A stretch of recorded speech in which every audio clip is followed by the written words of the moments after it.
Welcome to the F Word. Tonight is the last of our heats, and this time we're opening our doors to the rest of the world. As the year comes to an end, so does my search for the F Word's best local restaurant. Each week, I've been picking two of your favourite restaurants to compete in the F Word kitchen. Make sure every dish you send out is absolutely perfect, because that will make the difference between winning and losing. I've held nail-biting heat for 8 international cuisines, and I've found 5 of my semi-finalists already. Argentinian steakhouse Santa Maria Del Sur, Indian restaurant Lasan, Chinese sweet Mandarin, Simply Thai from Teddington, and British restaurant The Pheasant. 23 out of 25! They're all through, but who will I choose to join them in the semi-finals? So far, we've concentrated on your most popular international cuisines. But Britain also boasts restaurants serving delicious food from many other countries. So tonight, we feature the very best of these in my Rest of the World category, as Moroccan restaurant Dukan take on Greek restaurant Retsina. So I want all these desserts to be absolutely perfect, yes? Both of them are hoping to secure a place in next week's semi-finals. Plus, I make my own version of a classic Greek ingredient, halloumi cheese. That's not a very big teat, is it?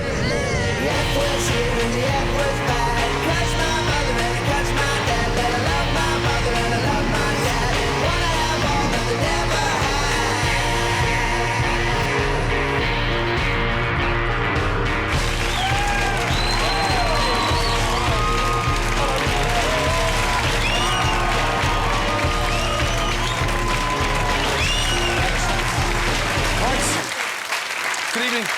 Now, get here. How are you? I'm nervous, that's the really Nervous key and word. excited to be here? Absolutely, yeah. What's the secret success behind Dukan? What is it? Simple dishes from my mum's cooking. Zita, what's the secret behind your cooking? What is it? The good quality cooking Yes? and keep your customers happy. That's what tonight's all about. If you want to make it back to the semi-finals, OK, you need to do bloody well tonight, OK? Because only the top 6 highest scores go through to the semi-finals. This needs to be the best service of your lives. Tonight, Greek restaurant Retsina and Moroccan restaurant Dukan will battle for a place in next week's semi-final. Here's why I chose them. The 9th and final category in my search for the F Word's best local restaurant is the rest of the world. From Japanese to Lebanese, from Polish to Portuguese, here in Britain, we've got it all. My team and I have been all over Britain checking out your favourite restaurants. If I had this for lunch every day, my backside would be the size of a bus. After months of searching through an extraordinary array of international cuisines, we whittled down your nominations to 2 truly outstanding restaurants. Both serve food from the Mediterranean, and I couldn't wait to put them to the test. The first is Dukan, in Wandsworth, South London. Dukan serves classic Moroccan food, and the man behind it is hospitality manager turned owner Abdeslam Khalil. Been asked time and time again whether I could recommend a good Moroccan restaurant in London. I genuinely couldn't, and I opened my own. Dukan opened a year ago, and it's a hit with the locals. Everything I've ever chosen off the menu has been just delicious. Khalil left Casablanca 20 years ago to study hotel management in London. But as his yearning to cook grew, he started to teach himself in his spare time. I am not a trained chef. I am self-taught. When I make dishes, I don't look at a book. I just think of the core ingredients and I keep on tweaking them until it reaches all those senses that are important for you to taste. Service. F Word viewers had nothing but praise for Khalil's food, so I decided to pay Dukan a visit. Hello, sir. So come this way? Please come through. Excellent. Good to see you. Tell me the success behind the restaurant. Well, to be honest with you, it's just passion for Moroccan cuisine. I just cooked because my mother cooked beautifully. Right. I grew up in a household where having lunch was like the most important thing that happens. I'm glad that you're so passionate of the fact that it has to be authentic. Passionate guy. Very passionate. And what a quaint little place, look.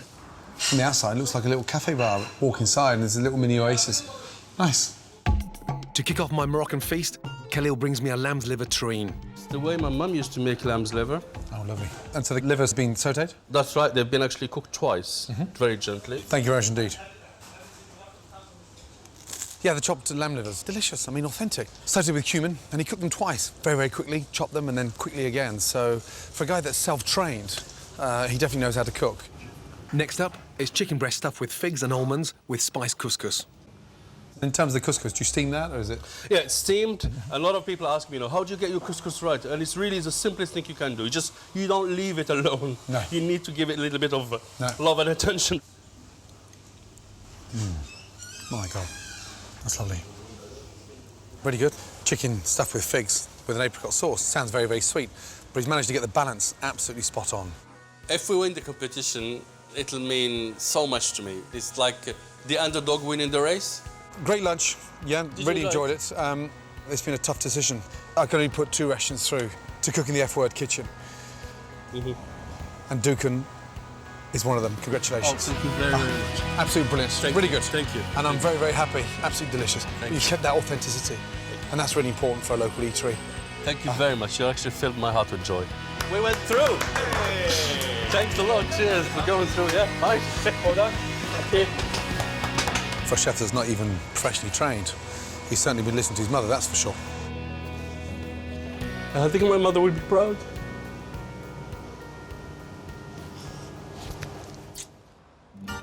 The other restaurant I've chosen from your nominations in the Rest of the World category is in Belsize Park, North London. Retsina is a traditional family-run Greek restaurant. Since his father retired 13 years ago, son Minos has been managing the business. Retsina's our family business. It's been going on for around 25 years, so it's our life in one way or another. Minos' mother Zita has been cooking for over 50 years, but still refuses to hang up her apron. I like to be in the kitchen. I join to be in the kitchen and make me really pleased. What makes my mum a great chef? She's a perfectionist. She was brought up with Greek food, and she knows what Greek food is all about. Zita's delicious Greek recipes keep Retsina's customers coming back for more. The food is absolutely fantastic, you can just feel like the quality of it is brilliant. I've been to quite a few Greek restaurants before, but this one's definitely the best restaurant, without a doubt. F-Word viewers gave Retsina's such glowing testimonials, I decided to go there for lunch myself. Hello. Hi there. How are you? Minos, nice to meet you. Minos, good to see you. It smells amazing. And where's the chef? How are you? Nice to meet you. I'm very well, thank you. Well, nice to see you. You're very look welcome. beautiful. Now, what's for lunch today? What have you got as a I got nice special? leftico in the oven. We have the souvla, kebabs, Right. moussaka, roast potatoes. OK, brilliant. Well, I'll leave it to you. Leave it Yes? to me. After Zita's lovely warm welcome, I already felt at home. But would the food live up to its reputation? First up, classic Greek meze. Calamari, octopus and a selection of dips. Nice. And how are the octopus cooked? It's grilled. Grilled. Really does smell amazing. You can really balls up cooking octopus, but that is done beautifully. So far, Zita's cooking was seriously good. I couldn't wait to get it stuck into my main course. Shoulder of lamb, beef stafado, roast potatoes and lamb, and chicken spit roast. The dishes kept on coming. Delicious. I mean, really good. That shoulder of lamb, I mean, that's the cut that a lot of chefs don't understand how to cook. She does. There should be a lot more chefs in London coming to spend a day with this lady here to see how to braise, a shoulder of lamb. It will be very honor for us. We're going to be over the moon to win it.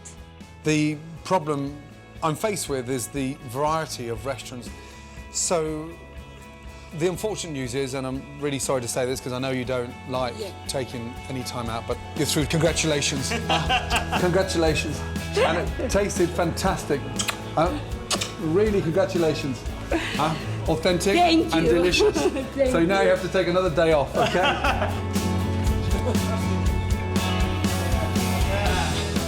If you couldn't spot the chef, you'd want to meet the person because you can't quite believe that level of authenticity is there. So it's just the most amazing Greek food. I'm very pleased, and I will try my best to keep those 50 customers happy. So from your nominations, I've chosen 2 extraordinary restaurants. Will the F-Word diners prefer the traditional Moroccan dishes Khalil creates for his beloved restaurant Dukan? Or Mama Zita's home cooking at the Greek restaurant Retsina? We're back in London at the F-Word restaurant. We're going global in our Rest of the World category to celebrate local restaurants serving us delicious food from all 4 corners of the earth. And thanks to your nominations and months of searching, we found 2 exceptional restaurants. Greek Retsina in North London and Moroccan Dukan in South London. Sardines are very popular in both Morocco and Greece, so I've challenged the brigades to cook their starters with this delicious Mediterranean fish. Guys, it's not a race, OK? Tonight is about that level of excitement, consistency, and make sure you're happy with everything you send. At Dukan in South London, Khalil's love for food stems from his Moroccan childhood. I've always kind of embraced food. I was surrounded with food due to, as I said, the mother that is very, very passionate about cuisine. For his starter tonight, Khalil is making sardine fritters. He mixes sliced sardines with shallots, cumin, lemon thyme, rolls them into balls and fries them until golden. He serves with bulgur wheat and tomato and a green pepper dressing. So, Khalil, you've gone for modern interpretation with this round sardine dish. The idea was actually to make a meatball without actually being a really minced sardine, because they go all dark and horrible when you do that. The idea came from where? It's the way we've always done them. I mean, my mum always fried them. She didn't fry them in balls necessarily. She did them sort of butterflied with some flour and shalmoula. She was a big influence on your cooking. Oh, very much so. I mean, the only influence, really. Now, Zita, on New Year's Eve, are you going to put your feet up and say, no more cooking? I'm not cooking. Once a year, I'm not cooking. New Year's Day. As your night off? Yes. So that's the only day across the year? I'm not cooking, yes. I'm not cooking. I'm not in the kitchen. And you wait to the end of the year to do that? Yes. Tucked away in the suburbs of North London is Retsina, a restaurant that serves classic Greek food in a warm, friendly atmosphere. I've been coming here for 20 years. It's got to say something for the restaurant and the people. Retsina's food is all about simplicity. So tonight, they're cooking grilled sardines with Greek tomato sauce. They glaze their sardines in olive oil and sprinkle with oregano. Then grill them on both sides and serve with salad and a Greek tomato sauce made with chopped tomatoes, garlic, coriander, cumin and paprika. You're cooking the sardines on the grill? Yes. On the bone? And the bone. So you're convinced that your sardine, yes, grilled plainly on the bone, is going to be far tastier than Dukan's, yes? Yes. Why? You have to have the bone to give more taste. OK, interesting. And why do you think yours, without the bone, is going to taste better than Zita's? I think Zita's wrong, because I've got a few bits of bones in there just to keep the flavour. Oh, so you've missed your bones? I made sure the little bones on the side are there. Eating sardines, you can accept a few bones here everywhere, well, yes? Exactly. But not the main one in the Unless you're the Queen Mother. I feel a fight coming here from Zita. Zita from Retsina takes her food very seriously, but for some Greeks, it's almost a religion. Traditional home-cooked food is sacred to Greeks. And there's a group of keen Greek cooks who are about to put my skills to the test. I've been given the ultimate challenge to create an amazing dish for a fantastic Greek cookbook. Whether or not my recipe makes the grade will be down to this group, the congregation from a Greek Orthodox church in North London. They're so passionate about Greek food that they're putting together their own cookbook. For the Greeks and Cyprus, food is very important. It is the most important thing in their lives. So we decided just to make a book and then sell it just to raise some money for the church as well. Nikki Rossou Andreou has collected dozens of traditional Greek recipes to ensure they're preserved for future generations of London Greeks. And only the best will go in her book. If Gordon's recipes is good enough, he's going to just put it in the book. Otherwise, it's not. I love a challenge, but in order to succeed, I need to create a fantastic dish using a classic Greek ingredient. I've chosen one that's doubled in popularity in Britain over the past 10 years. Halloumi cheese, and I'll be making it from scratch. Now, I'm taking a bit of a risk here because we're also used to eating halloumi cheese made out of cow's milk. I'm going to push the boat out and make mine with 100% sheep's milk. Today's cow's milk is used in mass-produced halloumi because it's cheaper. But traditionally, Greek Cypriots use sheep or goat's milk because it provides a richer flavour. I want the very best, so I'll be doing the same with the help of dairy farmer Kylie Threadgold. So why is it that we're not actually sort of eating and drinking more sheep's milk? A lot of people don't actually associate sheep with milk. No. You know, if you think of famous French cheeses, we've got Roquefort. It's an unpasteurised sheep's milk cheese. Yeah. That's not a very big teat, is it? No, that's why I say it is a finger and thumb job, really, you know. Jesus. The fat content in sheep's milk will make my halloumi creamier and softer than cheese made with cow's milk. I tell you what, you make it look so easy. Yeah. And there's an art to it, isn't there? I think she's just about empty there, Gordon. You sell that unpasteurised? We do sell it unpasteurised. Obviously, we produce it normally in a nice, clean milking parlour. And... I mean, it's so creamy. It is. I mean, incredibly creamy. That looks fantastic, you know that? It does. Really good. Thick, rich, creamy, and about to be turned into the most amazing halloumi. That's harder than I thought it was going to be, thank you. Well done. With a churn full of the freshest sheep's milk, I leave Essex and head to West Sussex to meet one of the only halloumi cheesemakers in the UK. Mark Hardy produces halloumi using nothing but sheep's milk, and I'm relying on his expertise to teach me to make the very best. This is halloumi we made about 3 days ago. I'm dying to taste it. Nice squeakiness to it. That's lovely. Got really good flavour. As it breaks down in the mouth, it's more creamy, beautifully seasoned all the way in, which is lovely. Yeah. Really nice indeed. So that's the objective, for mine to come out as good as this one. It is, I'm sure it will. My halloumi will be made using the most traditional Greek Cypriot methods. Never made it before, always been fascinated by its texture. Bring the milk up to 32 degrees. An enzyme is added called rennet, and in 30 minutes it sets the milk, so it can be split into curds and whey. And the curd here, that's basically this sort of... that's the foundation of the cheese. It's where the cheese will come from. As the curds and whey are warmed, the consistency constantly changes. It's like scrambled egg now. It does look like scrambled egg, doesn't it? The curd is then pressed into a mould and left to cool. The halloumi is simmered in the whey for 45 minutes, and it is this process that stops it melting like other cheeses when you cook it. So now they're floating. And that's it. Yep. Still quite soft, aren't they? When you lift it out, it should bounce back. Right. Basically, which is what it's doing. To preserve the cheese and give the halloumi its salty flavour, it's dropped into brine for 24 hours. Then it'll be dressed with mint to enhance its flavour. Now I've got to think of something really exciting to do it justice. Yeah?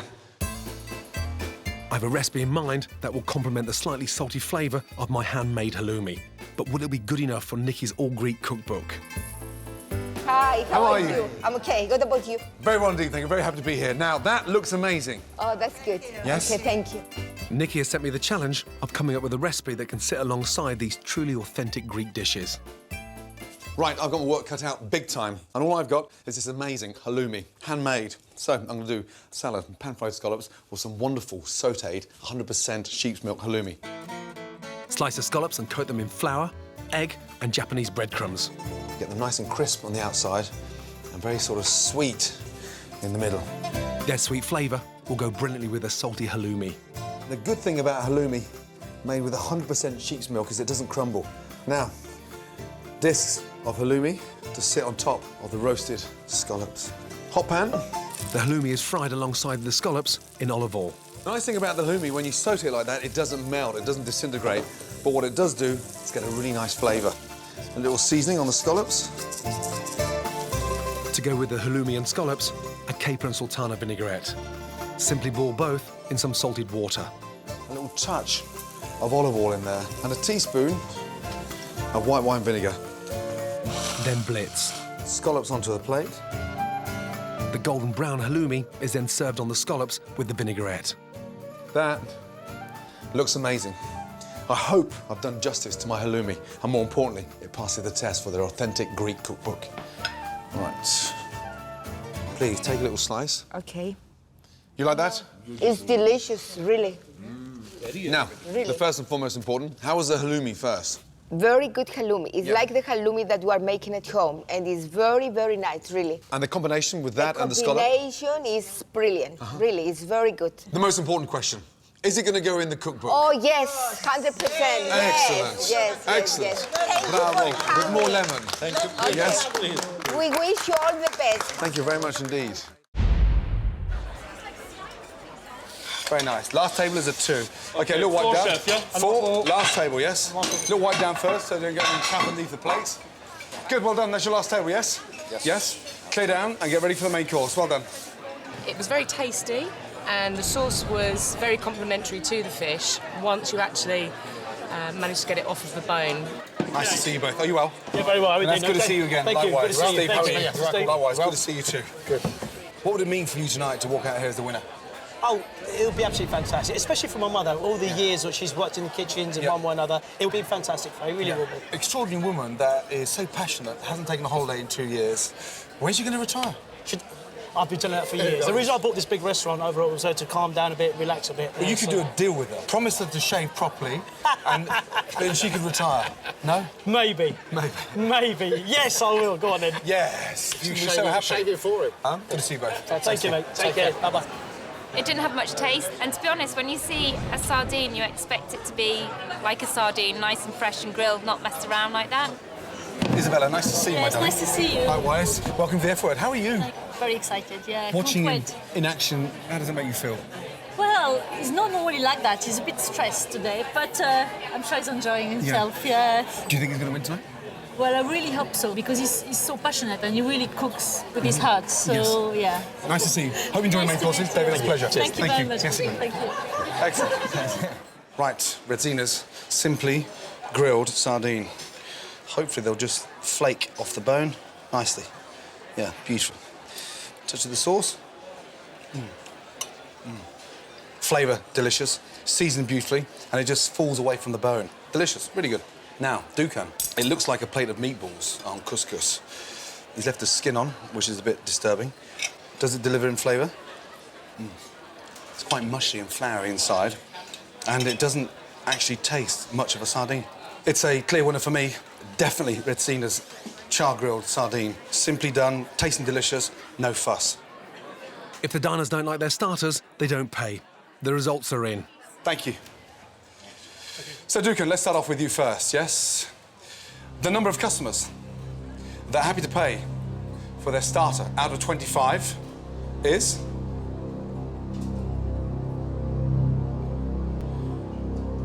Congratulations. 21 out of 25. Great start.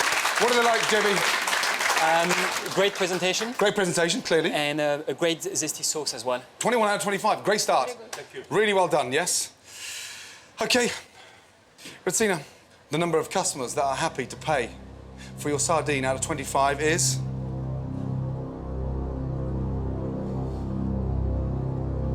...23 out of 25. Well done. That's incredible. That is a great start. Thank you to everybody. JB, what are they like? They thought that the fish had a great smoky flavour, and the sauce complement very well the fish as well. Thank you to everybody. Thank you.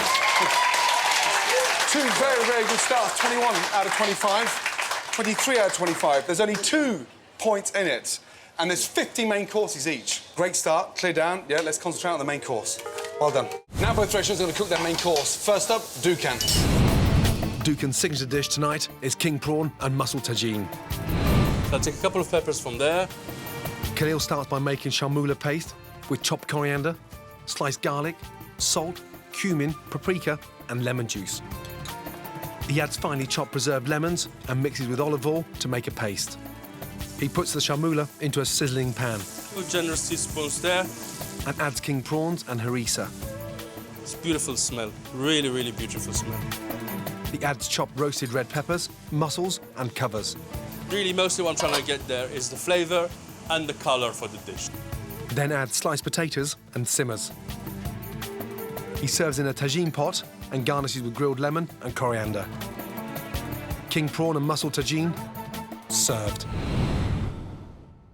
What's so special about this tagine? It's made with sharmoula, a very well-known Moroccan marinade. And how successful has this tagine with the prawns and mussels been in the restaurant? This is very successful, actually. Yeah. I mean, I've got people coming particularly just for this dish. So, Zita, where did you learn to cook? I learned from a very, very young age. I used like to be in the kitchen with my mother. At Greek restaurant Redzina, head chef Zita's menu is inspired by recipes she learned from her mother. Redzina's signature dish tonight is a Greek mixed grill. For the chicken kebabs, Zita cubes a chicken breast. She then coats the chicken with a marinade of oregano, Greek yogurt, pepper puree, crushed garlic, lemon juice and olive oil. I make it taste and moist, not to get dry, because always the breast of chicken, if you're not very careful, it's very dry. For the lamb kebabs, Zita marinades cubes of lamb in pepper puree, lemon juice and oregano. Next, she chops onion and tomato for the kebabs, then grills. And baste with olive oil and lemon juice, oregano, salt and pepper. Then she grills the lamb cutlets. And finally, Zita grills the calf's liver, then plates everything up with fresh tzatziki, tabbouleh, some rocket leaves and a wedge of lemon. Redzina's Greek mixed grill, served. Why do you think the diners will be excited about this? It's very juicy, very tasty, very nice. Now, your son said that if you win tonight, he's going to shave that stupid beard off. Have you got a sharp knife? Oh, my God. If you win tonight, it's coming off. That's the good news. That's it. Good news. Before he's leaving the studio, we have to do it. Definitely. And guys, remember, yeah, every table has to go out like the first table, yeah? Yes, with sir. that level of exact perfection, yeah? Absolutely. Yeah? Good. Now for some festive pie filling, Moroccan style. Traditional British mince pies have been around for centuries. They used to be filled with fruit, real mincemeat and spices brought back from the Middle East during the Crusades. Over time, the meat has given way to the fruit and spices. They still do something similar in Morocco, but it's called pastilla. But Moroccans use a meat seldom seen on British menus, pigeon. Who better to send on a taste test than my favourite old London bird, Janet Street Porter. Most people think of pigeons as nasty vermin and wouldn't dream of eating them.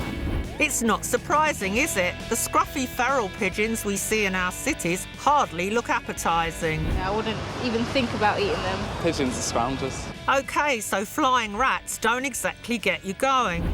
But wood pigeon, the feral pigeon's clean-living country cousin, might. In Morocco, they absolutely love it. Now, I love Moroccan food, and I think they've got exactly the right idea when it comes to making pigeons tasty. Wood pigeon is on the menu of one of the finest Moroccan restaurants in the UK, Momo, in central London. I'm here to meet executive chef Mohamed Ourad.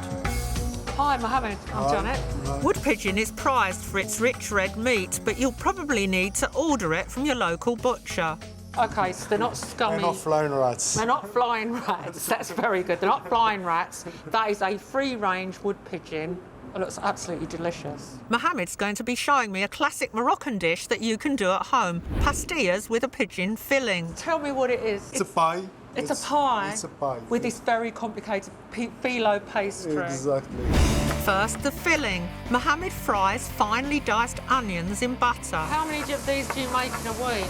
We make about 30 a day. 30 a day? Next, we take the breast meat off the bone and add the carcasses to the onions. Moroccan cuisine is all about spices, scents and colours, so we also add chopped coriander and sliced ginger. And 5 sticks of cinnamon in, bosh, bosh, bosh. And a pinch of saffron. Now leave it for 2 hours. at least. OK, great. The pigeon breasts are coated in olive oil, seasoned and seared in a separate pan. We remove the carcasses and cinnamon sticks and add sugar. It smells delicious. Sugar helps to create that mouth-watering Moroccan mix of sweet and savoury flavours that reminds me of Christmas. As the filling mixture reduces, we dice the pigeon breast.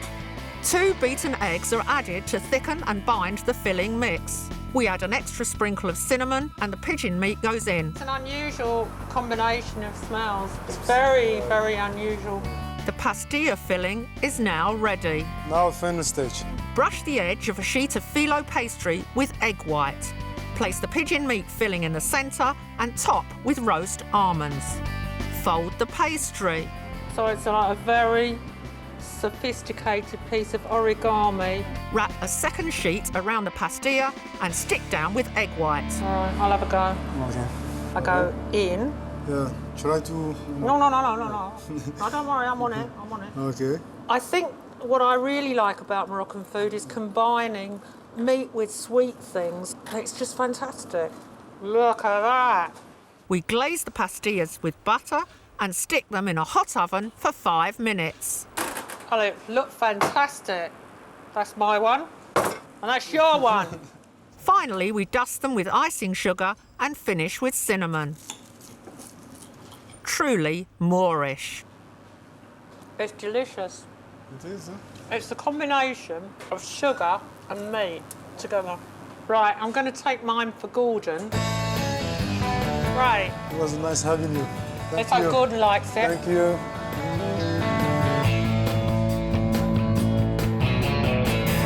Gordon. Hi. Honey, you look great. Thank you. Now, Moroccan restaurant in the house tonight. Yeah? Yes. You've also been cooking a spot of Moroccan cuisine. Today Yes. I learned how to cook a pastilla. Amazing. So this is pigeon pastilla. This is something that I've eaten in Morocco. Yep. It's meat, sugar and eggs together. That's delicious. In phyllo pastry. But it's delicious, isn't Really it? good indeed. Now, they're not the sort of average pigeon that fly over Nelson's column. These are No. wood pigeons. They're wood pigeons and they're very plump. When you cook pigeon, it overcooks within seconds. That is moist, delicious, slightly gamey, but sweet. What you were supposed to say, Gordon, Right. if you don't mind me fucking Please. saying so, was, Janet, what a beautiful pie you made with that phyllo pastry, folding it round your meat. Look, you just mashed it up, but beforehand it was like origami. Really well done. Good to see you. Last table. Yes, For chef. stunning Yes, grill, chef, yes? yes. Make them perfect, guys, yeah? Well done. Very good. Thank you, Chef. Thank you. Really well done. Well done, everybody. Yeah, job well done. Thank you. The meat was all cooked to perfection. I thought it went really well with the tzatziki and the tabbouleh. It was really nice, actually. Only thing that let it down was the prawns. They were slightly overdone, but the presentation was fantastic. Lifting off the lid was really good. Right, I've been dying to taste these. Betsy's grill. Lamb. Nicely marked, beautifully cooked. And that's delicious. Again, simply done. Beautifully char-grilled chicken, marinated with the pepper and the onions. Yeah, I mean, the whole thing looks simple. But the most important thing about this is getting every little component right, and they have. Dukan. Awkward. Mussels in the shell, prawns with the heads on, and then potato in the bottom. So, prawn slightly rubbery. It's a great shame. And when they're bright white like that inside, it's a sign of the prawn actually being so overcooked. Potato at the bottom. That's really weird, because potatoes rock hard. Overcooked prawn and a slightly undercooked potato. What a shame. I hope the diners didn't get what I got. So it was up to me, definitely the mixed grill. The votes have been counted and the results are in. Right, results of the main course. JB, please. Good luck to all four of you. Zita. So, the number of customers that are happy to pay for your mixed grill out of 50 is...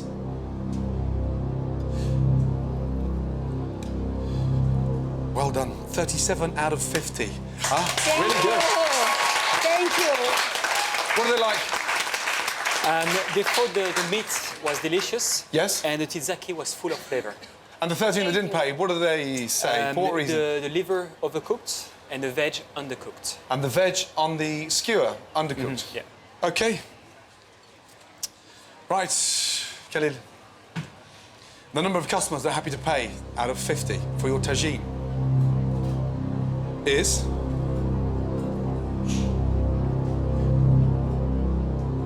...19 out of 50. What went wrong? The prawns overcooked, the potato undercooked. That's a kick in the balls. You can pull this back. Do not give up, OK? Thanks, Chef. Yeah. Next on the menu, can Dukan snatch victory from Retsina? So I want all these desserts to be absolutely perfect, yes? It's D-Day for the meat that Janet's been preparing for next week's grand final. I'm sorry, because you've been good fun, but you're going to make the most fantastic meat. Welcome back. The diners are sitting in judgment on two brigades who are determined to make it through to next week's semi-finals. And if they make it all the way to the grand final, they'll be cooking with meat provided by Janet from her farm in Yorkshire. This series, I've asked Janet to provide the meat for the F-Word's best local restaurant competition final. Come out, you bloody lazy birds. Get off your arses. Along the way, she picked up a few prizes of her own. Both her Dexter cattle and her Mangalitsa pigs won rosettes at the prestigious Nidderdale show. Oh, my word. Janet, well done. Oh, fantastic. A sure sign of the quality we can expect in the F-Word kitchen. Janet's Dexter steers and Ixworth poultry have already gone for slaughter. But the three porkers have clearly got under her skin, and Janet's faced with the hardest farewell of all. Hi, guys. I've come to say goodbye. I'm afraid it's off to the slaughterhouse for you. I'm sorry, because you've been good fun and you've got great personalities. but you're going to make the most fantastic meat, I know that. Do you want one last game of football? Should we just have one last game? I'll be in goal. Come on, pass. Pass it. Come on, pass. They will make the most brilliant meat, I know that, and they've really fattened up well.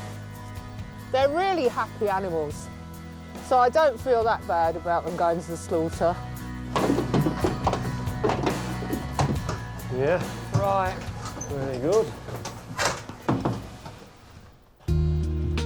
Janet takes the pigs on their final journey. Well, I'm sad the pigs are going to be slaughtered because of all the animals, they've got the biggest personalities and they've been a real pleasure to be around. On the other hand, they're never going to be pets. They were always being bred for food, and I think they've had a terrific life. Hello, Janet. Hi, Martin. Oh, terrible weather. Beautiful weather. Ugh. Slaughterman Martin McIntyre leads the pigs to a temporary pen. This brief respite allows the pigs to relax, and it's called lairage. Nice pigs. I don't want the last time they see me to be looking like this. The pigs will be slaughtered as humanely as possible, so before they're killed, they will be stunned. Electrical tongs pass 240 volts through the pig, knocking it out. They'll know and feel nothing. The pig's throat must be cut within 15 seconds of stunning to ensure an absolutely painless end. I mean, it's hard to watch. You sure they don't feel anything? Not a thing. The pig now dead, its carcass goes into a hot water tank to get rid of its extraordinary wiry hair. Feel that, Janet? Like a baby's bum. Feel that? Smooth. An inspector from the Meat Hygiene Service monitors the slaughter process to make sure all the meat and offal is fit for human consumption. The pig is then gutted and its organs inspected.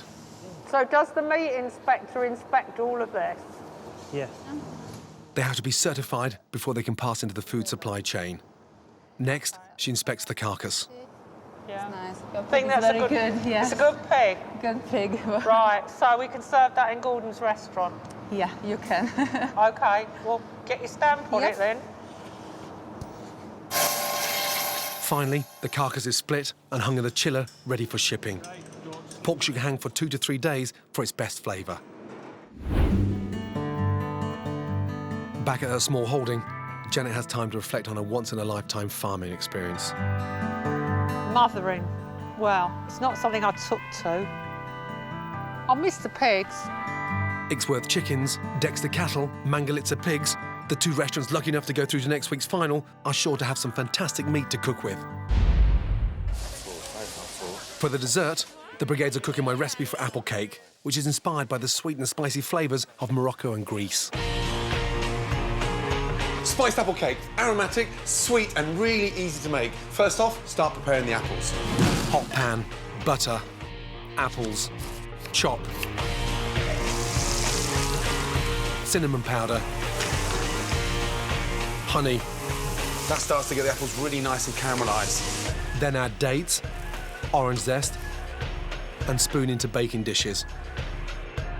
For the sponge topping, sift 125 grams of plain flour, add a pinch of salt, caster sugar, baking powder, butter, and blitz. And what you're looking for is this really nice, soft breadcrumb texture. Then add orange zest and mix in beaten egg, milk and vanilla extract. Spoon onto the spiced apples, sprinkle with flaked almonds, and bake for around 18 minutes. Dust with icing sugar and finish with vanilla ice cream. Spiced apple cake, done.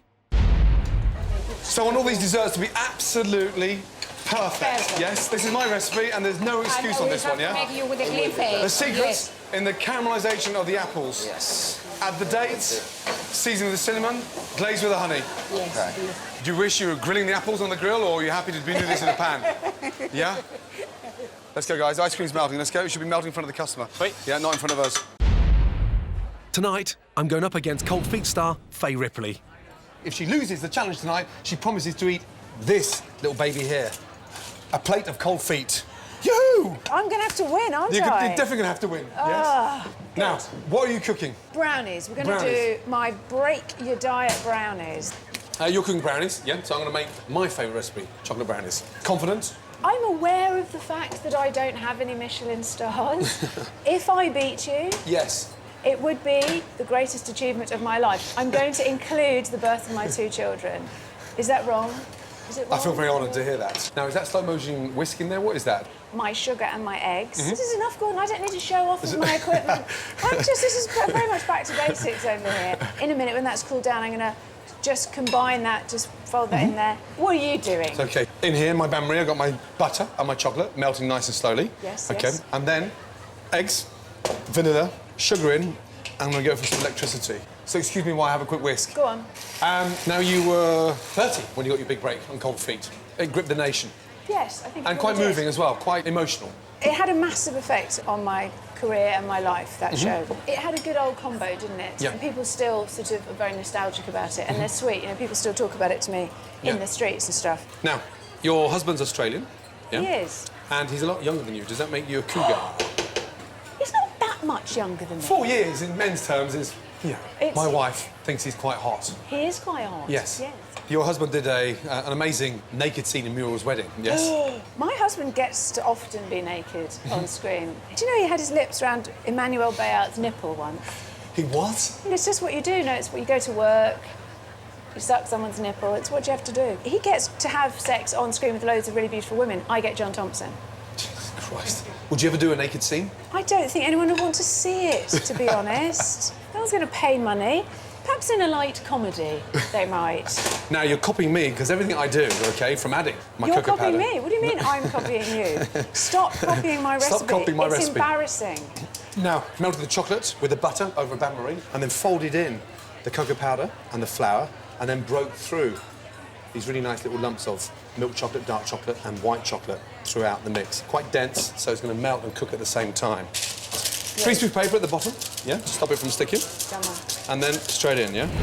Time to find out what the blind tasters make of the brownies. Let's plate up. Look at that baby. Mmm.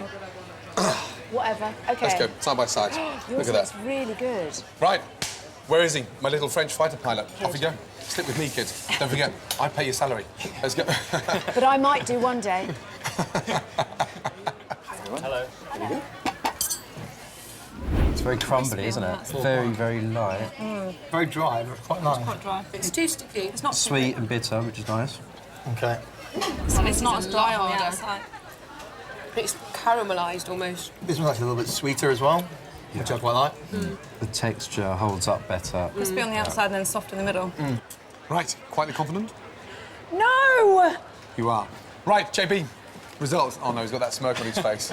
I don't like it. Right, how did they go down? You went very well. What was the score first? 4-1. 4-1? Yeah. 4-1 to who? 1, 2. Well done. Oh, no! Come on! I'm going to punch the air. Oh, Well come done, on! You're joking, Yeah. aren't you? 4-1? Yeah. So, the Michelin stars... Why didn't they like mine? Wasn't cooked enough. Wasn't cooked enough? Yeah, it was undercooked. Mine mate. was perfect. Soft and gooey in the centre, crisp on the outside. Too gooey, actually. Too gooey? Yeah. 4-1. I can't believe you beat me. 4-1. 4-1. I'll send you the recipe. Bye, Thank you. babes. Thank you. Thanks. Damn! With a place in the semi-finals at stake, everything rests on this last course. Con, you can pull this back. Yes? Yes, sir. Now it's about reputation, restaurant, what you stand for, what you believe in, yeah? And why you decided to open that restaurant. Yeah? Absolutely. Okay? Absolutely. Don't let one dish, yeah, put you off. Yes, it's a kick in the bollocks, clearly. However, you can pull it back. Yeah? Thank you, chef. Yep. And Zita? Yep. Yes, it's not over chef. till the fat lady sings. No. No. No. We have nowhere to near be it. dignified. The I'm not hard saying work is not, now. The hard absolutely work definite. now, yes. It's not over No, yet. no, it's not over yet. For Dukan, victory could be the beginning of something really special for Khalil. Well, winning the competition would definitely change my life. And if Rosina win tonight, it'll be an outstanding achievement for 63-year-old Zita. To win the competition for us, it will be honor, and we're going to be over the moon to win it. What did the diners make of the brigade's dessert? It was beautiful. Lots of cinnamon, perfect. Massive, enough to fill me for two. I thought it was a good seasonal dessert, nicely spiced, lots of cinnamon, really good, nicely flavoured dessert. Right, dessert. Ratsinas. The secret behind this dessert is in the cooking of the apples to begin with. That's delicious. Not overcooked, not undercooked, and just really nice and moist. It doesn't stick to the roof of your mouth. Beautifully done. Dukan. Nice. Lovely colour on the apples. Nice and fragrant with the orange running through, and a really nice, generous caramelisation on the apples with the honey. Delicious. Between the two of them, it's a tough call because they both taste delicious. It is my recipe. However, I think the slight edge goes to Dukan because they've got that real nice flavour in the apples. With the last semi-final place up for grabs, the fate of the brigades is in the hands of the diners. Right, JB, results, please. Dukan, going to start with you. Now, the number of customers that are happy to pay for your dessert out of 25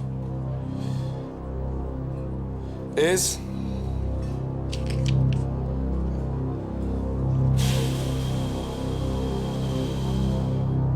That is amazing. 23 out of 25. Well done.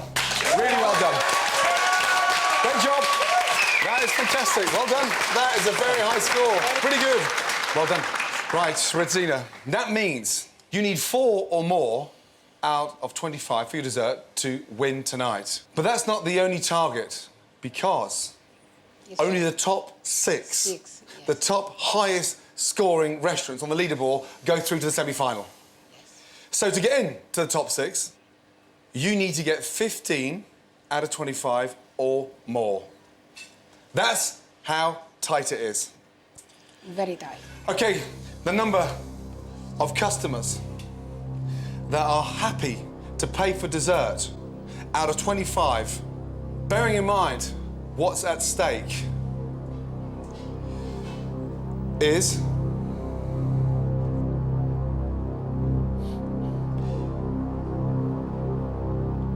17 out of 25. Well done! Yes! That is amazing!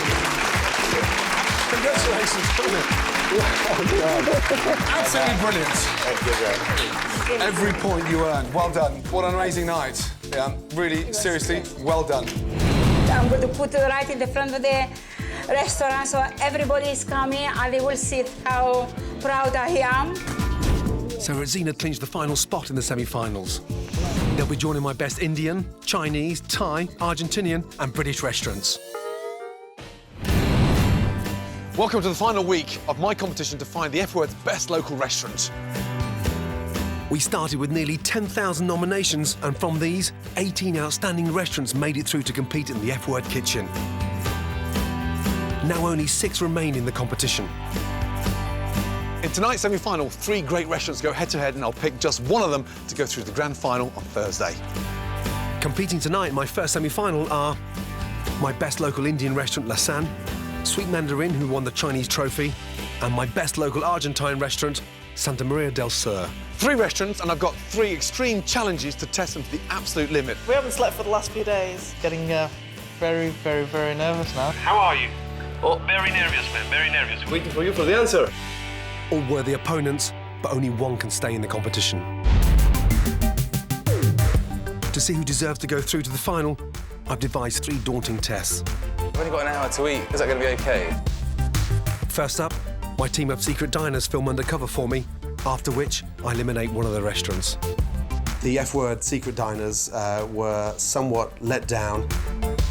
Then the competition heats up in the second test as I hit the restaurants with 30 demanding F Word diners. 2/3 of the dish hasn't been eaten. Christ almighty, come on. And the third and final challenge, to cook up my flagship 3-star restaurant in London. Who goes home and who makes it through to the final? Tonight, I decide. They're cooking one dish, the most important dish of their entire lives.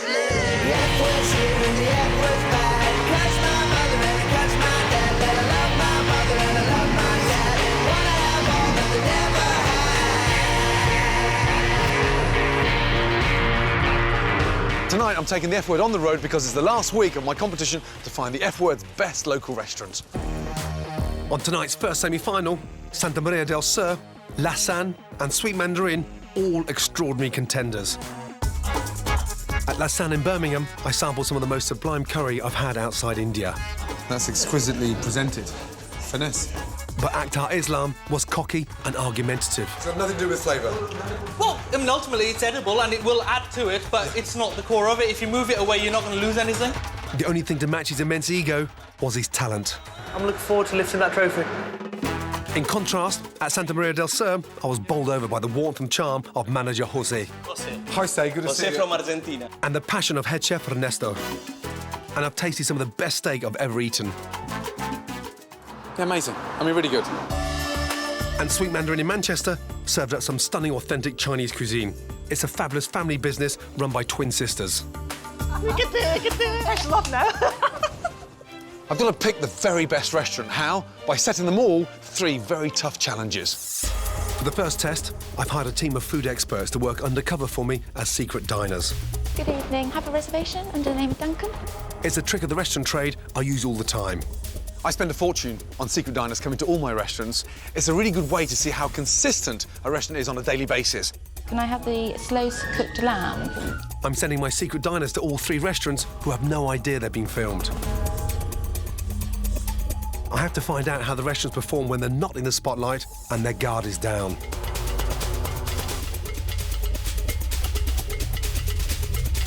Whichever restaurant fails to impress me on this test will be eliminated. First up, Lasan. This stylish urban restaurant prides itself on cutting-edge and contemporary cuisine. For Birmingham, we were the first restaurant to break away from the mainstream. When I visited Lasan, I thought the food was fantastic, but the service was slow.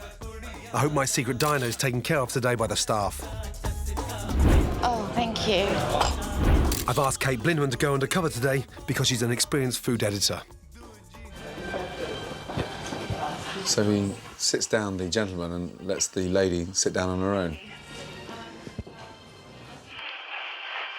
There's not many waiters around, so it's quite hard to grab somebody. Or if they are, they're collecting plates. I've told Kate to act like a very fussy diner with delicate taste buds. Is it possible to change it? Because it's a bit too hot for me. Sorry. Could do with a little bit more of a smile on there, not look so miserable. Oh, thank you. I made it less spicy. Try that. You don't like that? Oh, thank you. No, finally. The smile should be at the beginning, not at the end. It's very sweet of him, actually. He said if I don't like this one, he'll replace it again. So that's really good. The only thing I could be worried about with Lasan's service, that was attentive halfway through, not at the very beginning. It's a little bit fragmented, and service needs to gel. Next up, Sweet Mandarin in Manchester's Northern Quarter. The express lunch looks like it's really good value. It's run by twins who are the 3rd generation of women in a Chinese cooking dynasty established by their grandmother. The sisters don't have a clue that they're going to be assessed by my undercover observer.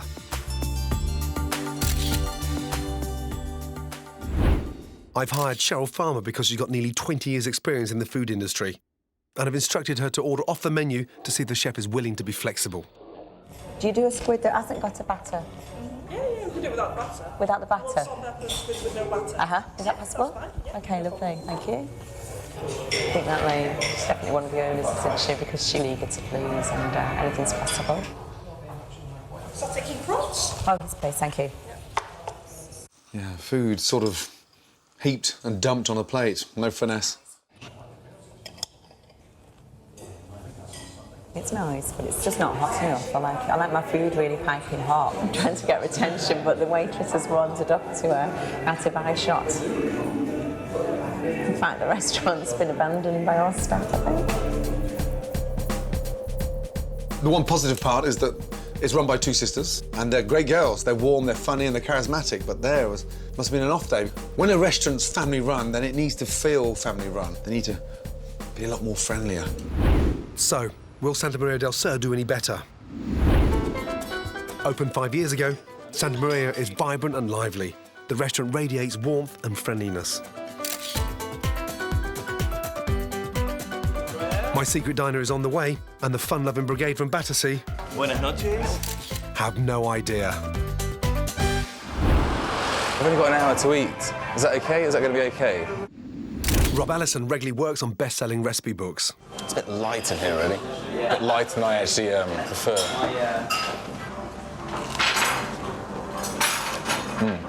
I'd say that the filling could do with a bit of seasoning, but pastry is spot on, though. Absolutely spot on. Literally, we're just halfway through our starters, and they've just started lighting the candles. And I think the light, yeah, is that the lights going down? Yeah, the lights going down a little bit. If you're open at 6:30, then you have to be ready at 6:15. So the minute that first customer walks through, everything's there. Candles are there, music's there, atmosphere, smell of the grill's there. I think for my main course, I'm going to go vegetarian, I'm afraid. I'm going to go with the mushrooms. I've asked Rob to be deliberately indecisive to see how the team cope. You know what? I'm going to be really annoying. I've just seen my friend's steak. I really want a steak. Is that okay? You're an absolute delight. Thank you so much. Thank you very much. They have dealt with that impeccably. I would have actually probably kicked my own head in had I done that. Slightly slow start, picked up in the middle, and then when he changed his mind about the dish, they really warmed to him in a big way. So, yeah, great comeback. So, it's time to eliminate one of the restaurants. My decision is based on everything I've seen and learned so far, including hours of invaluable undercover evidence. No one has any idea I've been spying on them, but I have told them that one restaurant is about to be knocked out of the competition. You know when you're on a roller coaster, it's just reached the top and it's just stops for a second, doesn't it? And it's that feeling, and it's been going on for about a week now, so I do want the ride to carry on. We haven't slept for the last few days, just being very nervous, waiting for today. It's important result for my life, for my restaurant, for Cynthia as well, for everyone, you know. Santa Maria Del Sur, buenas tardes. Hi, Jose, it's Gordon. How are you? Oh, very nervous, man, very nervous. Waiting for you for the answer. Now, the secret of any good local restaurant is attentive service, good food. Recently, okay, we've had the F-word secret diners in the Santa Maria restaurant. On the feedback and the insight to what the F-word secret diners gave me in terms of their experience. Yes? Santa Maria. Oh my God. Congratulations. Really well done. Well done. We won! Katie, we won!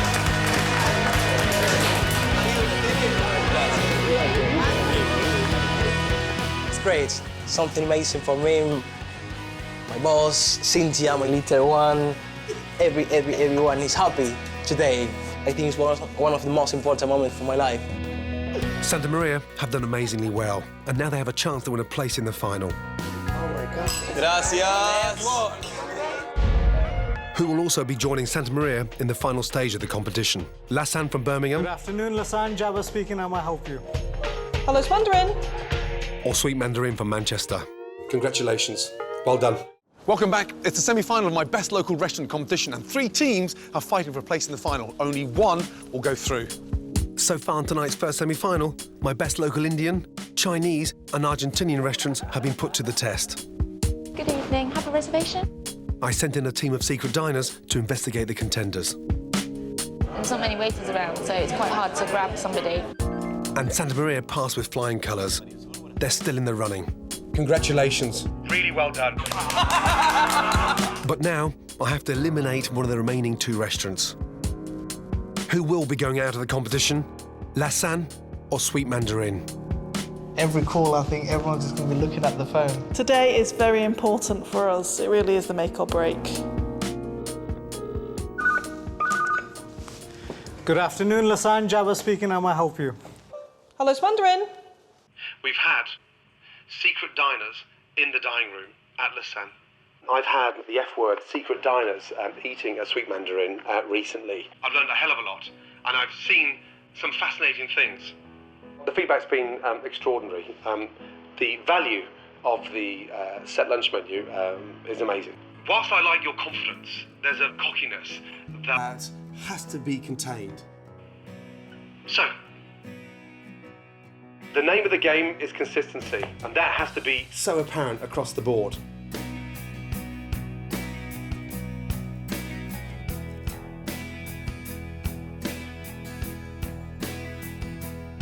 Sweet Mandarin.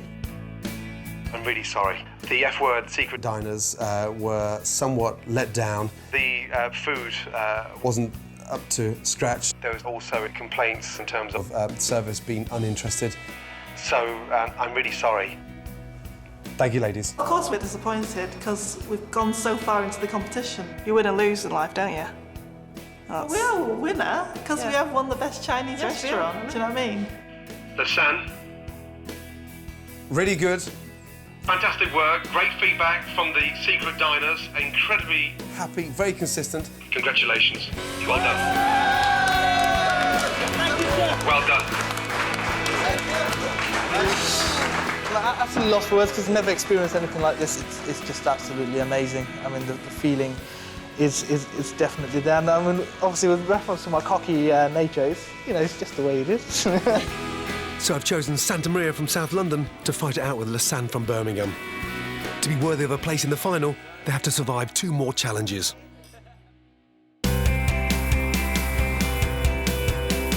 First, I've asked 30 F-word diners to test Lasan and Santa Maria to breaking point. And I'm going to judge both restaurants' performance more critically than ever before. We're going to have lunch at Lasan and then dinner at Santa Maria. Ladies and gentlemen, good morning. Really good to see you. You're going to be my eyes and ears across the whole dining room. Your experience is going to help me judge which restaurants go through to the final of the F-word's best local restaurant. With Lasan under intense pressure, I'm going to watch like a hawk, front of house and behind the scenes in the kitchen. I'm expecting to wow everyone, dazzle and delight, and I'm, confident we'll do well because it's our own kitchen and something that we're working every day, and it's food that we do all the time. So, nothing's alien to us. So I think it'll be good. Hi, guys. Hi. Ladies. How are you? Well? I'm very well, Chef. How are you? Yeah, very well indeed, thank you. Good to see you. Right. Good to see you too. This is it. Real pressure. You performed brilliantly in the F-word restaurant. Now I want to see what you like in your own restaurant under immense pressure. 2 hours, 2 courses, 30 diners. Yes? It's not just the food, the service. Have you got what it takes to get into the final? Yeah, this, today, OK, will help me judge you guys under pressure. I'll be upstairs, downstairs, in and out, in and out. Good luck. Thank you. 2 hours, starting from now. Off you go, guys, yes? I know this is every restaurant's worst nightmare, 30 diners arriving all at once. But I need to test the team to the limit. If Akhtar and his staff support each other today, it should run like clockwork. But I can tell straight away that the ordering system is far too complicated. So each waiter takes an order, then puts it in the computer. Just forwards you back to Taj, who will enter the order. So that's very difficult, that, isn't it? Because if he's entering the computer and they're taking the order, if he makes a mistake, then it's already going to 2 different people before it gets to the kitchen. The orders taken by the waiters are given to the maitre d', who puts them into the computer in the dining room upstairs. Then they're supposed to be printed out in the kitchen, which is downstairs. OK, gentlemen, here it goes. You've got 1 lemon sole, 1 Afghani lamb. Get the lamb in straight away, please. Lemon sole, hold that back for a second. We've got 2 courses missing on table 11's order. Complicated ordering system. They take the order, then it goes into another waiter's hand, and then it goes to the computer. You just said there's 2 courses missing. Why doesn't one waiter take an order, come to the computer, complete it without passing it on to somebody else? The reason why, the ordering system, we've got quite an old system. Just trying to make your life easier, that's what I'm just asking. I know. From a chef's point of view. If I don't feel comfortable, I come down and ask you, and I want to know your reason, that's all. Of course, no, cool. With 30 customers to look after at the same time, Akhtar's ordering system can't cope, and my diners are now eating different courses. It looks bad for customers eating their main course when other customers haven't had their starter. For me, it's like a regular a la carte operation. It's not all a la carte, so don't bullshit me that way. What I'm trying to say is that if I'm sat here and I'm waiting for my starter, and I'm still waiting for my starter, and then the next table's main course has come, I'm going to feel a little bit pissed off. That's what I'm trying to tell you. OK, don't waffle me. Yes. Thank you. And the waiting times are just far too long. How long have you been waiting for your main courses? You only shared a starter. Yeah. How long have you been waiting for the main courses? Roughly? 20 minutes or so. Yeah? Yeah, I've got it down as 35 minutes. Oh, wow. 35 minutes is far too long. OK, thank you. How long for their main course, please? I think the customer needs to know. After 60 main course, how much longer? Can you give me a time? 16? Yeah. That's toward the end. You want that first? Give me a time first on that. That could be 8 to 10 minutes at least. 10 minutes. At least. Akhtar, he's got to get a grip, get hold of the reins and really sort of start pushing this food out. But, you know, kitchens just don't run normally. They need generating. You've got to push them all the time. So there's a customer sat upstairs, minus the main course, which is not good enough. When Akhtar's food does make it to my diners, they think it's absolutely delicious. So I had the sea bass, really good, no complaints, fantastic. A lot of really powerful flavours going on, so it's good.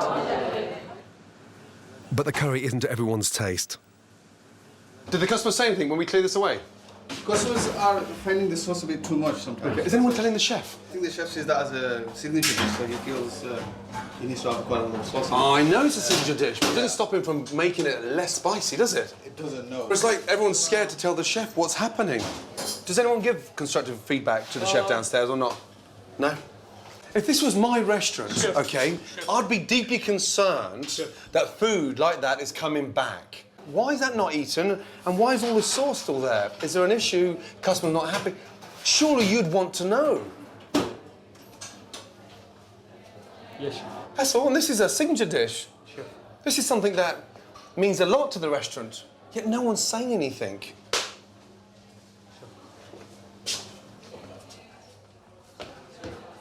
If the waiters can't give Akhtar honest feedback on his dishes, that's a serious problem.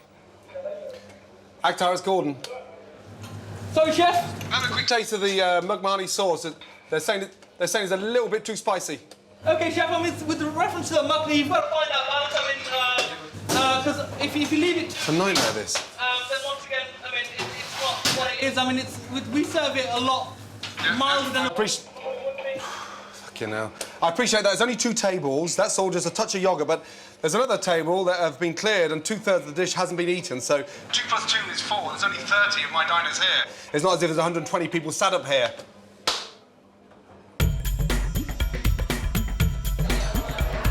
The food in the restaurant was excellent, so on that basis, I think I'd definitely come back and give it another try. So, my 30 diners definitely enjoyed their lunch, but there is room for improvement. Right. Well done. I tasted every dish. I thought the food was outstanding. How'd you find the makni, chef? I thought the food was outstanding. Absolutely delicious. You gonna forget about the masala? Can I finish? Sorry. Sorry. However, when customers don't finish 2/3 of their plate, I think you should see what's going on. I don't think food should just be washed down to the bin and plates stuck in the dishwasher. I think that should come back down to the kitchen because that gives you feedback. We started off good in the kitchen, but upstairs was somewhat, at many stages, embarrassing. The service was erratic, orders been taken, main course had been missed off. I'm looking for a restaurant to win the F Word's best local restaurant on an overall experience. I thought the food was delicious. I thought the service was mediocre.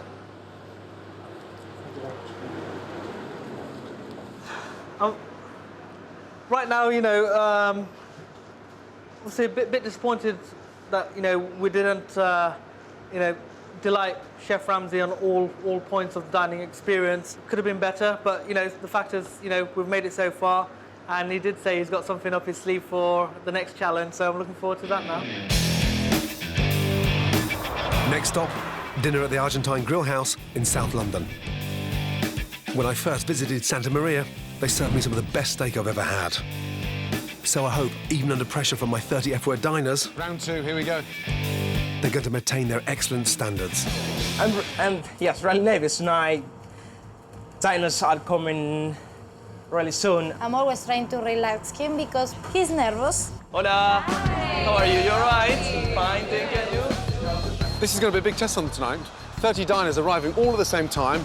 Will they manage on the grill? Will they manage on the service? Will it be fast, slow? I want to see what they're like with me watching them in their own environment. Good to see you guys. Yeah, and first of all, congratulations. Really well done. Now, is where it really is going to be immense pressure. Now, real diners in your restaurant, yeah, that really know their food. So I want to see it running under immense pressure like a normal, fully booked restaurant, yeah? Make sure that everything you send out the kitchen, you're 100% happy with, because they are critical, OK? 2 hours, start from now. Good luck, off you go. Thank you. Let's go. Thank you. And remember, it's not a race, huh? Not a race, Okay. quality is a Who's cooking in the kitchen now? Just 2 of you? Just 2 today. Yes. Wow. Yeah. Oh, my God. Okay, we have got the first table, table number 3. 1 morron asado, 1 filet medium rare, 1 ribeye medium rare, and 2 tuna steaks. Santa Maria are quick off the mark, but their starters are all going out at once. 1 and 5. They need to stagger the orders and pace themselves. You normally send the starters that quickly? You don't wait till your steaks are on first before you send the starter, or you just send the starters straight away? Just the salad. OK. Because they're quite thick, those filet. Yes. Yes. Aren't they? Quite thick. Yes. They've only been here literally 50 minutes. First order taken within 5 minutes. Already the food's coming out. Good start, very good start. My big worry, if Ernesto gets 30 different steaks on that grill going away at all the same time, different temperatures, rare, medium, medium well, that's going to be a big test for him in about 45 minutes' time. I hope he doesn't crack. So far, my diners are having a lovely time. Just from sort of the first moment we've walked in, really, really friendly staff. The waiters came over, introduced themselves, they've chatted to us, they've, had a bit of a laugh with us. But having served the starters simultaneously, Ernesto's now under pressure to have 30 main courses ready at exactly the same time as well. How's table number 1, Ernesto? Table number 1, after table number 5, please. Tuna's ready on that table there? Yes. Surely the main course you serve at the same time. They're not eating, that's all. They're leaving it to go cold. Sorry for the slightly delay, guys. It's coming the steak right now. No problem. Hopefully we will make it up with the steak. Okay, no problem. So it's not... Oh, here they come now. It's coming there. Yeah, fine. OK, good. The only thing is when you have all the people asking at the same time. Oh, I know. No. That's what I said. You must be. Don't send the starters so quickly. So exactly. There's not such a long gap between the main course and the starter. Yeah, thank you. That's a good point to speak afterwards. Let me speak with the guys. There's an atmosphere that's high and it's electric, which is great. Sounds brilliant. But they just shouldn't rush food out there. Take their time. Pace yourself a little bit more. The starter came very quickly, within a few moments. Following that, after 5-10 minutes, the main course. It's all very, very fast. It's as if they want to turn the tables for another 30 people. That's really good. That literally melts, doesn't it? Yeah, that is awesome. We've all been here just over an hour, and already the last orders have been cooked. It's the last one. Yes, it's the last one. Medium rare, medium rare.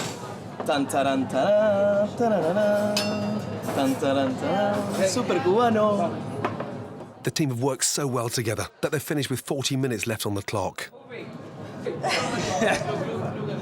It was really, really good. Very enjoyable. Good taste. It was perfect and absolutely melted in your mouth. It's probably the best steak I've ever tasted, actually. I had fillet steak as my main course, which was absolutely superb. I can't fault it at all. OK. Right.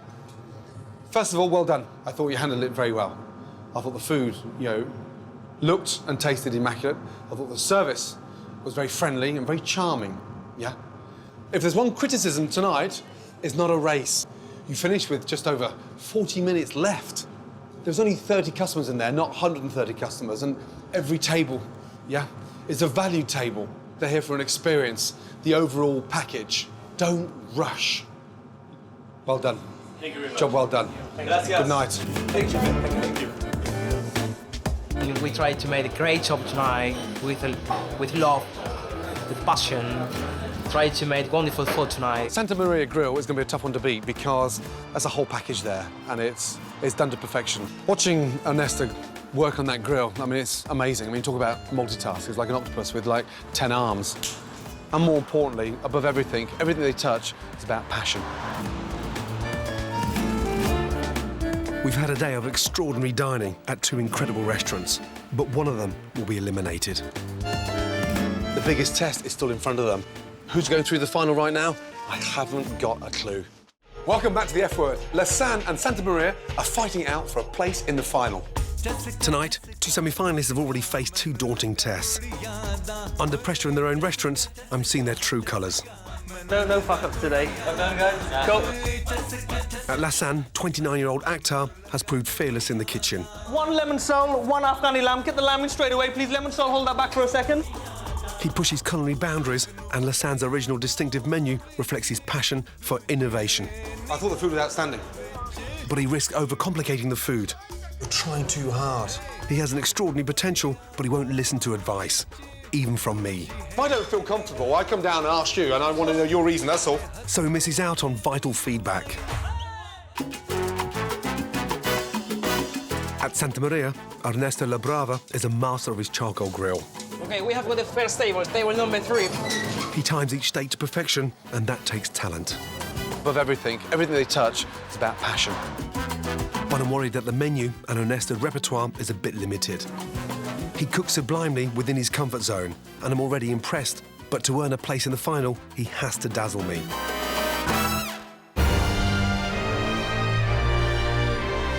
Now, both restaurants face the ultimate challenge. Here, at my own flagship restaurant, Royal Hospital Road in London. Akhtar and Ernesto must create and serve exquisite cuisine worthy of a place on the menu at my 3 Michelin star restaurant. They're cooking one dish, the most important dish of their entire lives. And with that one dish, they've got one final chance to prove themselves. I am very, very nervous to cook in this restaurant because it's the restaurant of one of the best chefs in the world. Cooking at Chef Ramsay's restaurant, 3 Michelin star, it's something that I've always aspired to. You know, never mind 3, 1 would do for me, and I'm cooking in the 3 Michelin star kitchen today. I've worked for over 10 years to build Royal Hospital Road's reputation, and tonight, I'm putting it on the line. I've invited some highly distinguished guests, including Angela Hartnett, one of the only female chefs in Britain ever to be awarded a Michelin star. It's a huge challenge for these guys to be cooking in this 3-star restaurant, and then they've got Gordon bearing down on them, so they're probably having a nervous breakdown as we speak. But, you know, hey-ho, we're looking forward to some food, hopefully. Let's see if we get some. But, yeah, I wouldn't wish it on anyone. Welcome to Royal Hospital Road. Good to see you guys. This is it. On the back of today's performance, one of you will be going through to the final. First time in 10 years I've ever handed my restaurant over to any chef. This is my baby. 3 Michelin stars. Everything I've ever worked for in 25 years is inside this restaurant. It's got to be absolutely perfect. This is the climax. One of you is going through to the final. Good luck. Off you go. Thank you, Chef.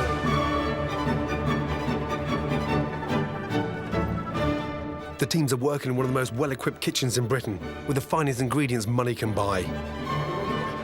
I've challenged both chefs to create one dish using the best quality English lamb which I provided.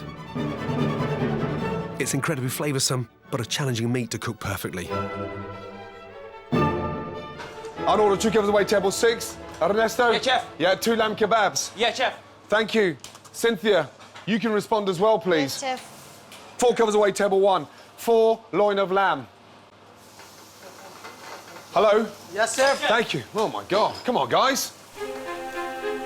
For his dish tonight, Akhtar has raised the bar yet again. He's serving a roast smoked loin of lamb on cauliflower and potato with a caramelised onion and saffron gravy. It's incredibly ambitious, with 44 ingredients. The most complicated dish currently on my menu here has only 19.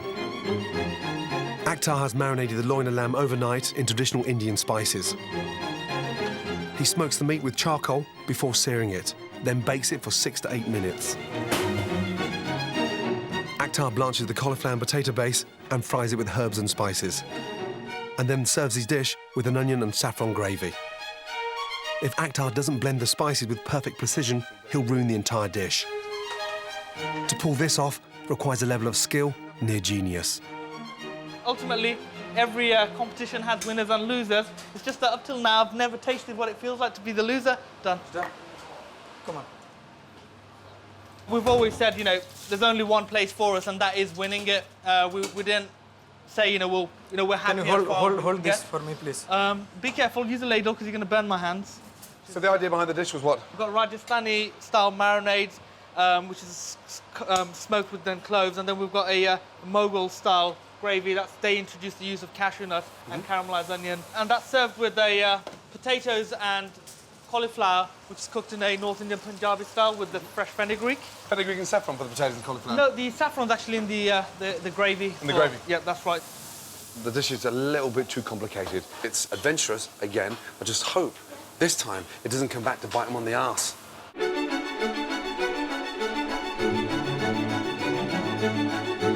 Very nice, that looks lovely. Go, please, let's go.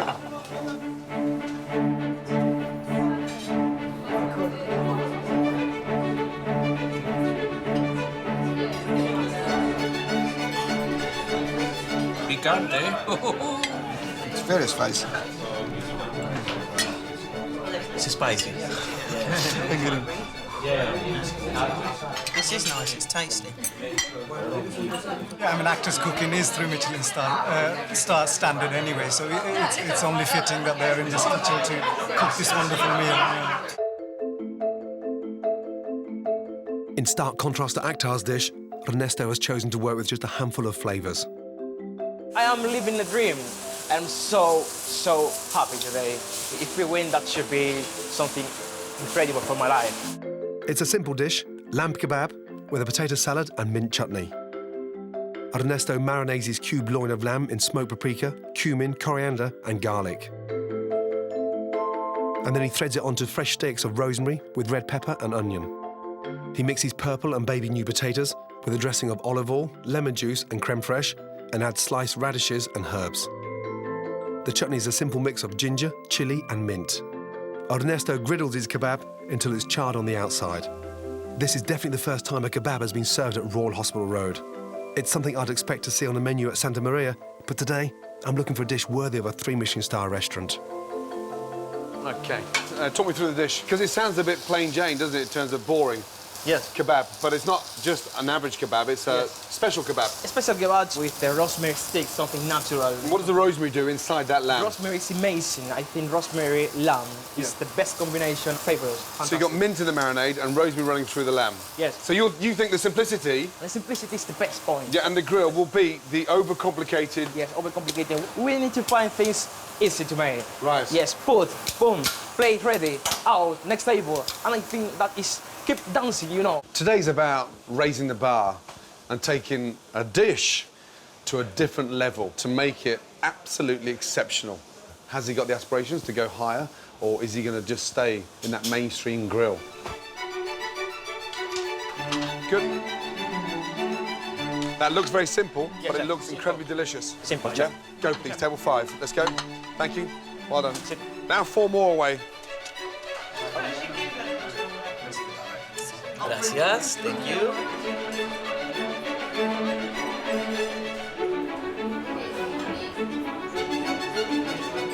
Quite strong on garlic side, you know? That's lovely, that. The sauce is delicious. If you ask a football player where he would like to play, they will say Wembley. If you ask someone to cook, they will say Gordon Ramsay kitchen. This is the cathedral of cooking, so I think they are very nervous, but I think they will do it okay. What you get from Santa Maria is passion through and through. There's no egos. Do you know, it's about them as a team, not about one individual. And I think more than anything, this guy cooks from the heart. Santa Maria has all connected, bonded, and it shows. And yet these two here, there's no teamwork, there's no support there. You donkey, I told you to put a fresh 2 on that was overcooked. No, Are you two OK? We're fine, Chef, we're fine. Because it's not looking like the most dynamic team together. We're singing off the same hymn sheet. You know, it's like they couldn't be any further apart. That's how mistakes come in. Is that a bit hot for you, Chef? What do you mean, is that a bit hot for me? I just tasted it. I thought it was delicious, but you've got this fucking thing that I've...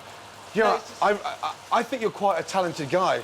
Unfortunately, your cockiness rides over your talent. You just turned around and looked at me and said, is that a bit too hot for you? Not in that way, no, that's... Oh, OK, well, what way am I supposed to take it? You're not here to blow smoke up my arse. And secondly, more importantly, I thought the dish was delicious. Thank you. But before you ram it down my throat, It's just nice to back off a little bit and show a little bit of humility. I just thought... No, fine. I'm allowed to have...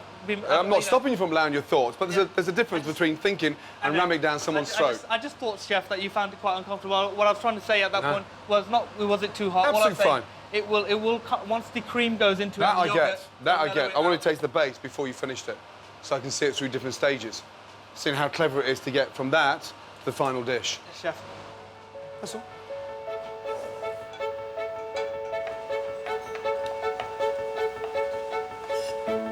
Let the food do the talking. Pipe down a little bit and put that big mouth, big boy attitude into your food. That will get you through to the final. How long for the last two, please? We're plating up now, Chef. OK, great. Well done. Good. So service is over, and it's time to discover the truth of my distinguished guests. In terms of the curry dish today, cooked by Lasan, how was that for you? I find extraordinary dish, which is produced, and the taste and texture, saffron sauce, beautifully blend, superb dish, well presented, well garnished, and I loved it. With this dish, I think Actor's done it. He is in the final for definite, in my view at least. Talk to me about the lamb kebab. How was that? It's perfect. Particularly the sauce. Yes, you know, in terms of the lamb kebab and the lamb curry, which one do you prefer? The lamb kebab. The lamb kebab. Yeah. Fascinating, sir. Yeah, lamb kebab or lamb curry? Lamb kebab. Lamb kebab. Absolutely. I think they really done it. I think this plate is the winning plate. We happy with that? Very happy, Chef. Yeah? Good. Time was great. Food tasted great. What was more impressive than anything is how the teamwork shone. Well done. Thank you, Chef. Thank you. I am 100% happy in this great place. This amazing restaurant is a dream. I am very, very happy. Everything was amazing. Very, very good. How was that for you? It wasn't... I wouldn't say it was the best service of my life. Were you happy with the dish? Yes, I was totally happy. What's going on with the teamwork? What happened there? The teamwork's there. I mean, the way we communicate, because obviously there is the issue with the language barrier, so on and so forth. So it's quite simply just blunt instructions. Can you follow this, follow that? I want you to do so well. I know that, Chef. I know you've put so much into this, and you know, throughout the whole process, you've been so supportive, and you know, everything you've said, I have taken on board. Right. Well done.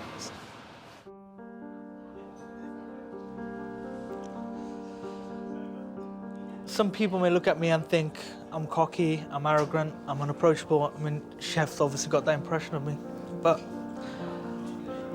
I'm not like that at all. It's just, throughout the years, we've always been knocked for our approach by people within our industry for, you know, pushing the barrier, not being, just, you know, go with the flow of what's available, what's out there, and taking the easier approach. And I guess it's a defense mechanism that we've built up. I'm not here to offend anyone. I didn't want to offend Chef, but this does mean a lot to me. The fact that I was able to cook in the kitchen today, have my menu item on Chef's menu card, you know, that has overwhelmed me. And you know, I'm not a very emotional person, but as you can see, you know, this has been very tough for me today, and I didn't want it to end up this way.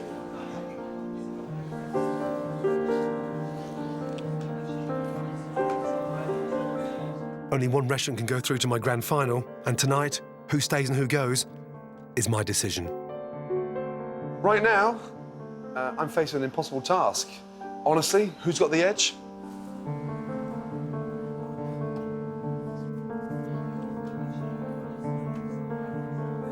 I don't know right now.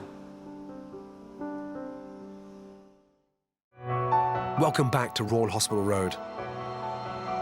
I'm about to choose one restaurant to go through to the grand final of my competition. Will it be Santa Maria Del Sur or Lasan? In very different ways, they are both exceptional restaurants. Before I make my choice, I'm going to taste the dishes cooked here tonight by Ernesto and Akhtar. Right, Santa Maria. Lamb kebab. Doesn't sound the most glamorous, but it looks fantastic. A nice potato salad, purple potatoes, and waxy new potatoes. So with a mint chutney. Wow. The mint chutney is made with rice wine vinegar, jalapeno pepper, really nice and vibrant, and sort of wakes up that lamb. I was a little bit worried when I first saw the dish in terms of the simplicity factor, but delicious in terms of taste. Lovely warm potato salad, stunning kebab, and the most amazing mint chutney. Yeah, brilliant. That was it. Close your eyes and wow, this is heaven. Absolutely delicious. Lasan, presentation, quite fiddly. Yet you'd expect that from Akhtar.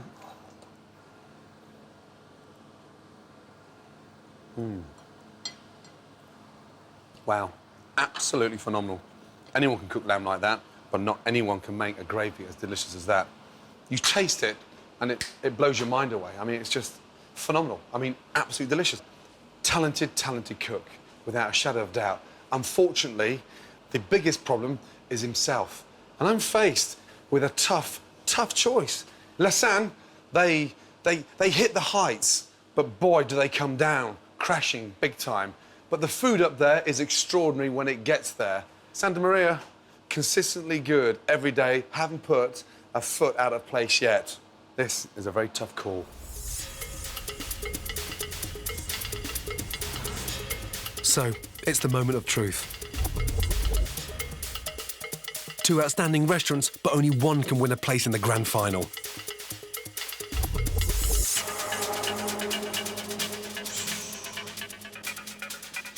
OK. First of all, to all of you, yeah, seriously well done. I really mean that. Really well done. Absolutely phenomenal, OK? Santa Maria, I love the passion. Absolutely love it. And it's a breath of fresh air to see not just the chefs, but the service at such an exciting level. Everything you touch is about passion, and it shows across the board. Those 20 main courses were phenomenal. The mint sauce was exceptional. The texture of the lamb, yeah, absolutely delicious. You weren't even working on charcoal, and you still managed to put that flavour in it. Really well done. Weaknesses? Got slightly nervous when I saw just 3 things on the plate. Could you put something else on there in terms of a grilled vegetable or a salad? Could you push the boundary out even further? I gave you the perfect opportunity today to really show off. I thought the dish was outstanding. Thank you, Chef. You delivered. Could you have done any more? Who knows? Lasan, the first minute I walked into that restaurant, I was excited and blown away by the level of ambition. You're pushing the boundaries out like no other restaurants within your category. Unique flavour. I mean, very unique flavour. And you don't really expect to find that little bit of magic there. It's like, wow, give me more of that. Lows, when you get excited about reaching the top, it can't be done individually. It has to be done with a team. That's not one in the kitchen, one in the dining room. That is everybody. You have to take everybody to where you want to go. Now, there's only one restaurant that's going through to the final.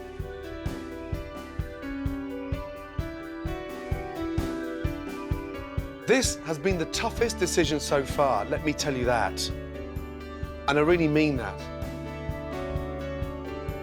The restaurant that's going through to the final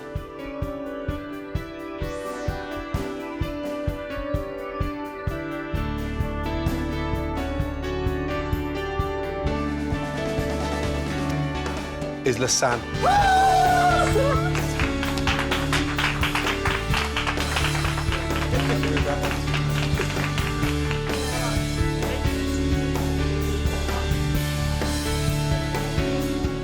Now, let the food do the talking, okay?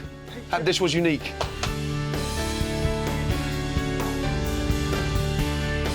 Really well done. Thank you. Okay? And I can't wait to see how you perform in the final. I won't disappoint, Chef. You and your team, yeah? Yes, Chef. Well done. Thank you. Well done. Thank you. Congratulations. And you, come here, you. Well done. Absolutely brilliant. Thank you. Thank you. That was a difficult decision for me. and you are one talented chef. Never forget that. It is a bit of a shock, still is a bit of a shock, and I mean, I'm still sinking in, so on to the final and beyond, yeah. Just looking forward to getting back and celebrating with the team. I've never seen him this emotional. Both restaurants produced food worthy of Royal Hospital Road tonight. I'm very proud of them, but ultimately, I saw real flashes of genius in the dishes Akhtar created. Lasan has the potential to be one of the great Indian restaurants, and Akhtar thoroughly deserves his place in the final. I think everyone will tell you I've been quite horrible to be around, because this means a hell of a lot. And a dream come true doesn't sum up what this means to me.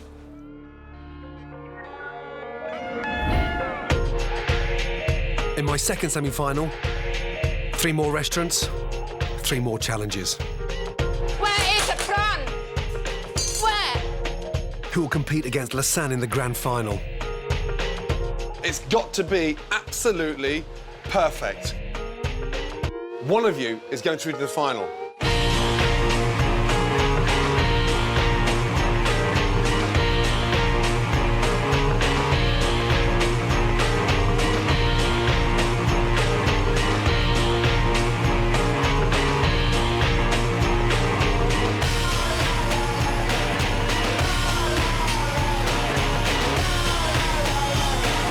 How's that? Is that beautiful or what?